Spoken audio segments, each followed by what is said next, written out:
Hi. Taylor and Maclaurin formulas are very important tools when we have to analyze quantities that goes to zero at some point. In particular, these apply to a number of problems, and here we want to focus on convergence of numerical series. We start showing the application on a simple example here, where you have to understand the basic ideas rather than the specific example. We have the series 1 over n minus sine of 1 over n, and we have to discuss the convergence of this. Let's say first that a very common error is the following. It is to split this series into the difference between the two series, sum of 1 over n and sum of sine 1 over n. Now the problem is that none of these two series is convergent, because this is a well-known divergent series, and this one being sine of 1 over n going to 0, sine of x when x goes to 0 is asymptotic to x. So this is asymptotic to 1 over n, and this means that this series is divergent as well as this one. So in practice, we have here an indeterminate form of type plus infinity minus plus infinity.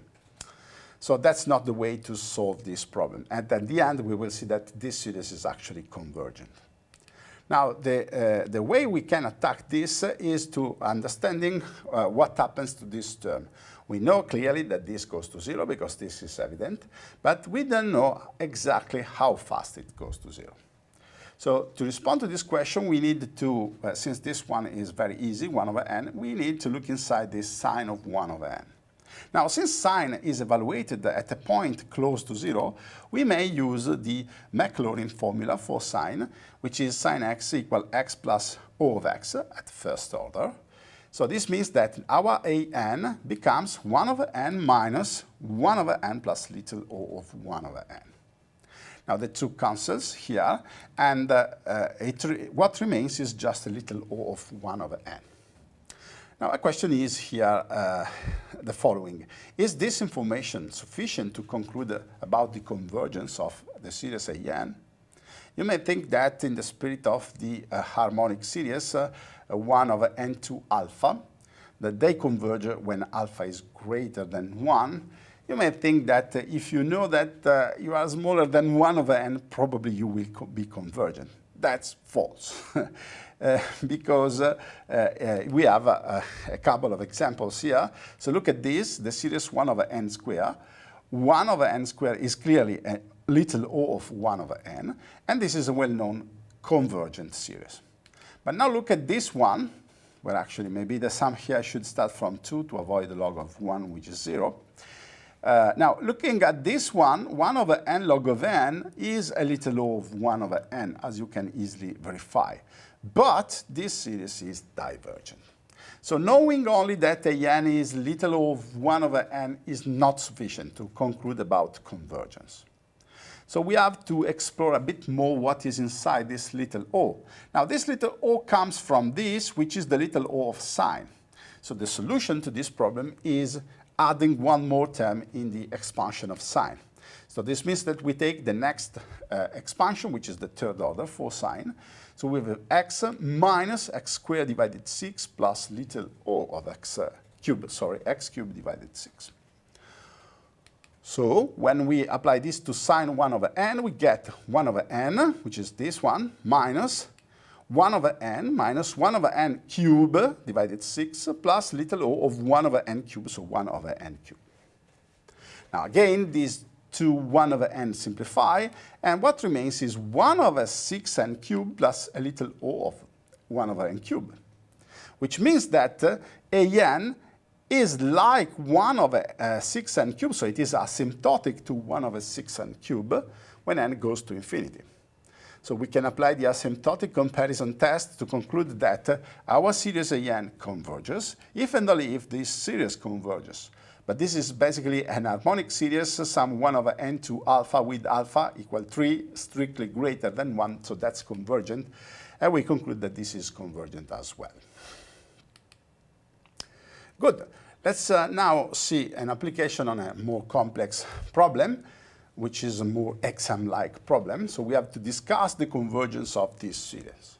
Now, what changed is not the basic idea, but the number of calculations we have to do and the care we need to have with the calculations. So if we look at this expression, we realize that it is not clear what happens to the general term of the series, because we have a factor n squared that goes to plus infinity, and then this parenthesis that goes to 0, because 1 over n goes to 0, so cosine goes to 1, minus 1, 0, plus sine. Alpha here is a positive exponent, so this quantity goes to 0, sine goes to 0. So everything in the parenthesis goes to 0. And in front of the parenthesis, we have n squared that goes to plus infinity, so we have potentially an indeterminate form. So to understand what happens to this, we need to understand better what happens inside this parenthesis. Again, we can do that by using the asymptotic expansion for cosine and that one for sine. So we have cosine x. When x is close to 0, our x will be 1 over n. Is the shortest expansion is 1 minus x squared divided 2 plus O of x squared. So this means that when we plug x equal 1 over n, we get 1 minus 1 over n squared divided 2 plus little o of 1 over n squared. Same for sine. Sine of x is x plus little o of x. Here we plug 1 over 2n to alpha, and we get this. Now we plug everything into the expression for an is n squared times this parenthesis, where the first term is cosine of 1 over n, minus 1, and then plus sine of 1 over 2n to alpha. Now, as you can see, there is something that is going to disappear here, these two ones, and then we can factorize 1/2 that multiplies 1 over n to alpha minus 1 over n squared, and plus the 2 little o. Now the question is, what happens here? We have reminded that we have to decide how fast this is going to 0. Now you see that here we have a sort of competition between these two terms, 1 over n to alpha and 1 over n squared. And it is exactly this competition that we have to discuss with big care. In fact, if we take this difference, we may observe that there is a case when the two exponents are the same, alpha equal 2, and they cancel, just 0. So we understand that probably things will change when alpha is above 2, equal to, below 2. And that's exactly what happens. Because if alpha is less than 2, this power n to alpha is smaller than n squared. So since here we have the reciprocals, so 1 over n to alpha is bigger now than 1 over n squared. So it means that this quantity is dominating this one, or this one is a little o of this. So we can say that this is 1 over n to alpha plus the other one is just a little o of 1 over n to alpha. Or in other words, it is asymptotic to 1 over n to alpha. For alpha equal to, we get 0, and this will be a problem here, so we will return later. For alpha greater than 2, the situation is just reversed, because now n to alpha is bigger than n squared. So 1 over n to alpha is smaller than 1 over n squared. And it means that 1 over n to alpha is a little o of 1 over n squared. That's why we write this way. So in particular, this means that this difference is asymptotic to minus 1 over n squared. So apart from the case alpha equal 2, we can say that an, which is n squared half times this, plus a correction, is asymptotic to, we have the 1/2, then n squared over n to alpha. That makes n to alpha minus 2, or 1/2 n to 2 minus alpha, if we write a numerator. But since alpha is less than 2, this means that this exponent is negative, and therefore this quantity goes to 0, 1 over goes to plus infinity. For alpha greater than 2, we have that this is n squared half times the parenthesis is asymptotic to minus 1 over n squared, so the product will be asymptotic to minus 1/2. As you can see, in both cases, the general term of the series does not go to 0, which is a necessary condition to have convergence for the series, and this means that the series is divergent. Now, what about the case alpha equal 2? If alpha is equal to 2, this part disappears, and what remains in parentheses is just a little o of 1 over n squared, because the two little o coincide. And therefore, we do not yet how to compare with this n square outside. So we have to look inside the little o, and the solution of this is adding one more term to the expansions. So we have to take, for cosine of 1 over n, the next term is x to the power 4 divided 24 plus a little o of x power 4. For sine, we have, the next term is the cubic term, minus x cubed divided 6 plus little o of x cubed.